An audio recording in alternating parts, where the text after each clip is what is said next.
Olá, olá, pessoal, tudo bem com vocês? Para quem está assistindo esta aula, seja qual for o horário, bom dia, boa tarde, boa noite, por que não dizer boa madrugada? Boa madrugada. Tudo bem com vocês? Maravilha. Certo. Então vamos, quem preferiu, né, quem optou as aulas híbridas, né? Eu estarei no horário na faculdade. Quem optou pela aula online, aqui estou eu gravando a aula, tá bom? De tal modo que ninguém vai ficar prejudicado. É retrabalho, ou até mesmo. Não diria nem retrabalho, mas uma forma que eu encontrei para não criar um clima de estresse. É muito difícil, às vezes, para o professor estar na sala de aula, né? E conduzir a aula presencial e, ao mesmo tempo, prestar atenção no chat. Deveria, então, ter um tutor na sala de aula, né? O monitor poderia ser um de vocês, acompanhando o chat e reproduzindo as mensagens do chat, né? Então, nós vamos fazer dessa forma, tá bom? E aí, evidentemente, na semana online, na semana ao vivo também, nós vamos continuar as duas aulas gravadas na quarta e a aula ao vivo na quinta-feira. Então, segue o curso normal como nós estávamos prevendo, acordamos em outras aulas. Certo? Compreenderam? Ok. Então, nós vamos hoje estudar, né, continuar nossa cronologia, né, filosófica, jus filosófica. Aula passada, nós percorremos assim um pensamento socrático, né? Vimos a maêutica, a o passo primeiro da maêutica é o convite, a convocação, depois tem a persuasão, a ironia, a persuasão, e, em seguida, o parto da ideia, tendo em vista que a verdade tem que realmente brotar, eclodir, ebolir, né? Então, a verdade não encontramos a verdade em manuais, a verdade não está pré-estabelecida, mas sim é algo que nós encontramos, né? É algo que transcende a nossa vontade ou a nossa percepção, a nossa subjetividade, certo? Bem, os sofistas não se preocupavam muito com essa questão, né, de verdade. Não. Eles estavam interessados aqui em lucrar, né? Lucrar e, evidentemente, sobreviver. Eram livres pensadores, não eram considerados cidadãos, como nós já falamos. Cidadão é aquele que reside na polis, que ama a polis, que participa da polis. Os sofistas eram nômades, né? Os sofistas eram pessoas livres. Me identifico muito com o pensamento sofístico, apesar de preconceitos, né? Que, por eles não estarem numa escola filosófica, não fundarem uma escola filosófica, como depois nós vamos ver Platão e Aristóteles, não participarem de uma escola filosófica, eram taxados como mundanos, né? Eram taxados como andarilhos, como anarquistas, vamos colocar assim, essa palavra já é moderna, mas pensadores que não poderiam ser levados a sério, né?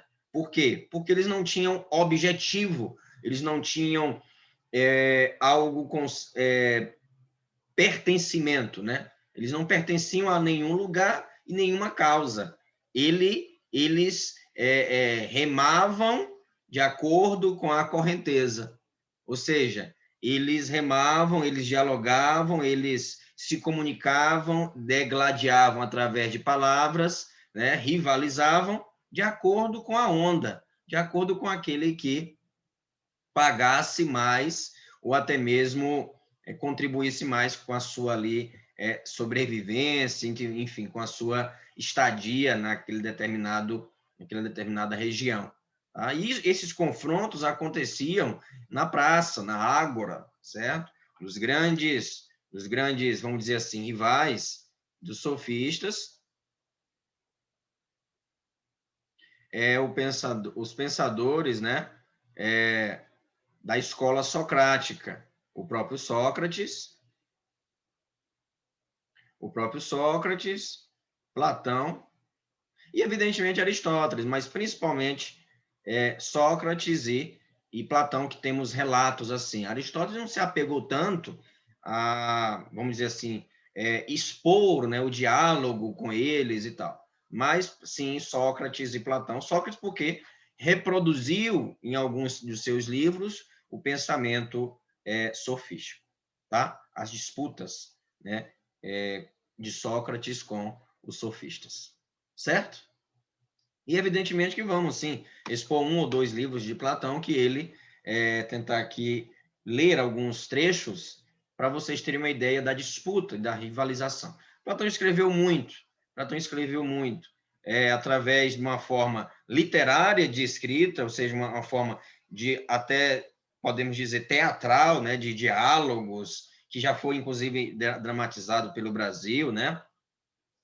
Então, ele escreveu dessa forma e cativou, né? Cativou o cenário filosófico com a sua forma dialógica, né? Dialógica de escrever.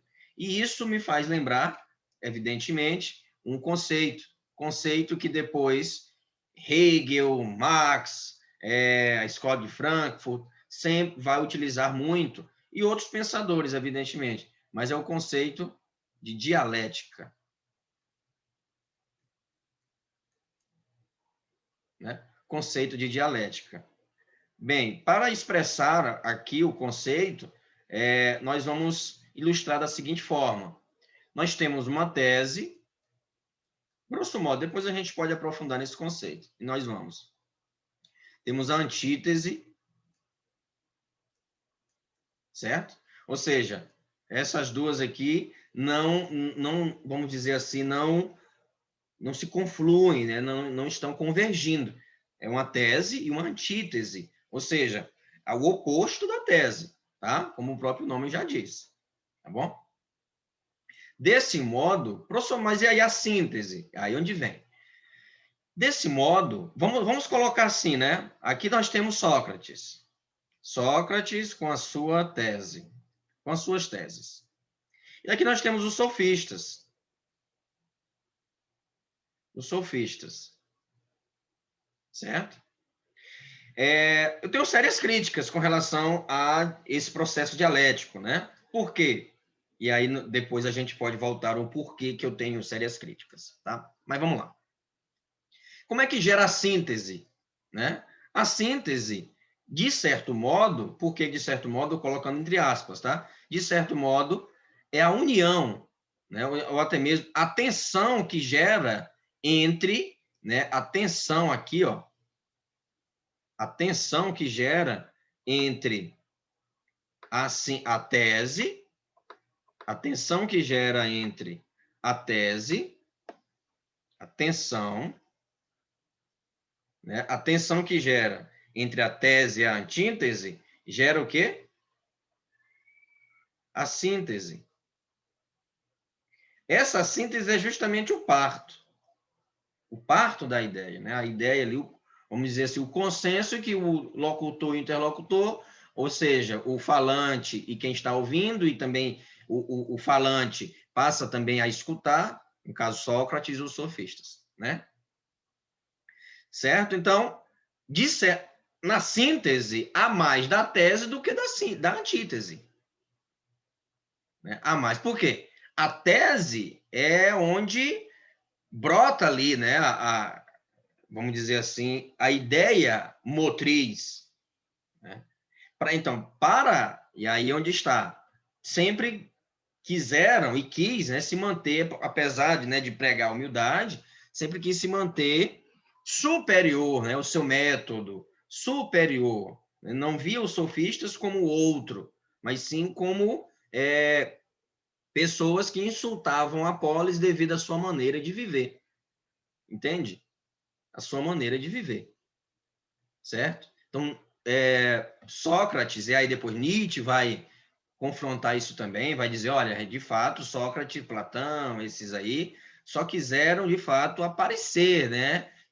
essa pseudo-humildade, não, só quiseram, de fato, entrar na história para, através dessa pseudo-humildade, desse método socrático aí e tal. Não tem nada de benefício, utilidade, vamos dizer assim. Claro, evidentemente que Nietzsche vai falar, vai absorver mais e retomar a ideia de quem? Dos pré-socráticos, né? Dos pré-socráticos, tá? Bem, mas grosso modo é isso, tá?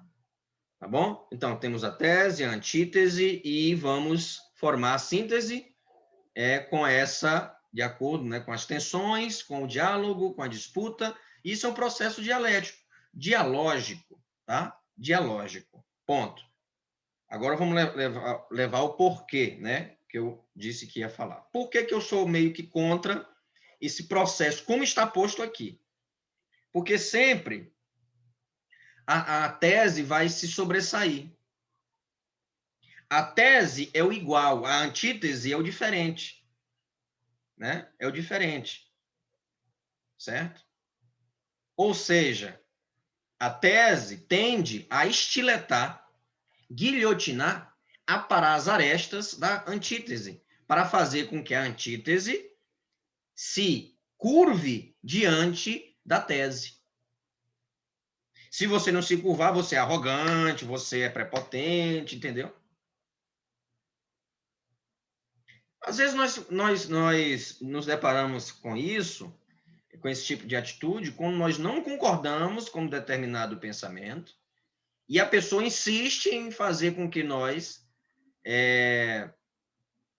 nos reclinemos ali, né? Ou seja, vamos aceitar aquele pensamento. Insiste. Falei, não, peraí. Tudo bem, você é a tese, eu sou a antítese, mas vamos entrar então na síntese. Se não tiver síntese, ok. Tudo bem. Não é uma obrigatoriedade ter síntese, não. Ter um consenso, não. E essa síntese gera outra tese, certo? Essa síntese passa a ser outra tese e aí vai indo, porque é um processo que através de espiral, né? Já nós explicamos isso. Temos aqui a tese, depois no percurso aqui nós temos a antítese e passamos assim a ter a síntese. E aí, sucessivamente, essa síntese torna-se tese e encontra nesse percurso, né? Encontra nesse percurso a antítese e aí vai indo, forma a síntese, depois, entendeu? Então, sempre é um processo cíclico. Mas nesse processo de espiral, acaba que a tese assume, vamos dizer assim, um local de poder, de supremacia. A antítese, por ser diferente, né, por ser ali, estar rivalizando, tensionando com a tese, ela, de certo modo, para fazer parte, né, e aí depois a gente vai colocar na atualidade, tá? Vamos tentar ilustrar com momentos e circunstâncias. Para fazer parte da tese, pelo menos minimamente, ela tem que absorver as categorias da tese, realmente se mutilar, é uma automutilação, ou até mesmo a própria tese faz isso. Quer ver? Temos uma tese. Qual a tese? Temos uma tese. Qual é, professor? Temos a tese do padrão de beleza. Padrão de beleza. Pronto. Essa é a tese. Essa é a ideia suprema. Padrão de beleza. Loira, magra, com cabelo liso. Ponto. Olhos azuis. Certo. Não é isso? Rica. Ok? Ok. A antítese a isso é a negra. A antítese a isso é o povo e até mesmo o estilo afro. E o que a indústria quer? O que a indústria quer, o mercado quer, a mídia quer? Quer que a tese permaneça E a antítese, para se fazer presente, fazer parte da tese, do padrão, ela tem que se adequar à tese. Então, alisa o cabelo, faz clareamento de pele, faz plástica no nariz, entendeu? Tá entendendo? E aí forma-se a síntese. Mas muito da antítese foi excluído. Por isso que eu sou favorável a uma dialética não positiva. Não positiva, ou seja, gerando uma síntese. Sempre gera uma síntese. Sempre temos um saldo positivo. Não. Por que não uma dialética sem síntese? Sem síntese. Cada um fica com as suas peculiaridades. A tese fica tese, a antítese fica antítese e ponto final. Não precisa de síntese. Porque a síntese sempre vai ter como soberania ali a tese. A tese. Entende? Então, o negro tem que se aceitar como negro e basta. Não tem que eu ficar aqui reproduzindo ou até mesmo forçando ele a se adequar ao padrão da tese, ao padrão legitimamente aceito. Não. Por que que essa antítese também não pode se tornar um padrão, um novo paradigma, um novo modelo a ser seguido? Não, para ser aceito tem que esticar o cabelo, para ser aceito tem que fazer plástica no nariz, para ser aceito tem que andar que nem a branca. Não! Não mesmo, de forma alguma. Você é você e ponto. Todos nós temos nossas identidades. Não podemos estimular o confronto com a nossa própria identidade, com a nossa própria aparência, para eu ser aceito, para que eu seja aceito. Compreenderam? Entenderam? Então, nesse processo dialético que vem, né, desde aí, nós vamos perceber essa linha histórica, né? Embora espiral, né, mas vamos colocar assim na cronologia. Embora esse processo dialético que vai desde Sócrates, né, desde dos primórdios da Grécia até Hegel, vai ter ali uma fissura no tempo, vai ter obstáculos ali que vão ressignificar ou até mesmo uma mudança no processo interno de se fazer a síntese, ou até mesmo de não ter síntese. E onde vem a crítica da escola de Frankfurt. Entende? Ou seja, de uma dialética não positiva, uma dialética negativa. Uma dialética negativa. Compreenderam? Então, os sofistas eram antítese. Sócrates, a tese. Sócrates, da escola, os seguidores dele. Eu julgo que os sofistas, evidentemente, que aqui é uma concepção particular, mas Bittar também vai falar isso, são pensadores autênticos. Evidentemente que na Grécia não eram, porque a Grécia eles não pregavam a relativização da verdade. Né? Não pregavam a relativização da verdade, a relativização da justiça, tinha que ser ali o que está na lei, o que o povo decidir, o que os senadores decidiram e assim por diante. Mas penso que a autenticidade do sofistas se dá justamente nisso, na liberdade e o desapego de grilhões, no desapego de paradigmas, ou seja, de ideias pré-formadas, pré-concebidas, de pré-conceitos. Ponto. Eram livres pensadores, não davam a mínima para a sua polis, para a terra que estavam pisando. Realmente, simplesmente queriam o quê? Aperfeiçoar sua oratória, aperfeiçoar seu vocabulário, aperfeiçoar seus argumentos, né? Estimular a cultura através do diálogo, né?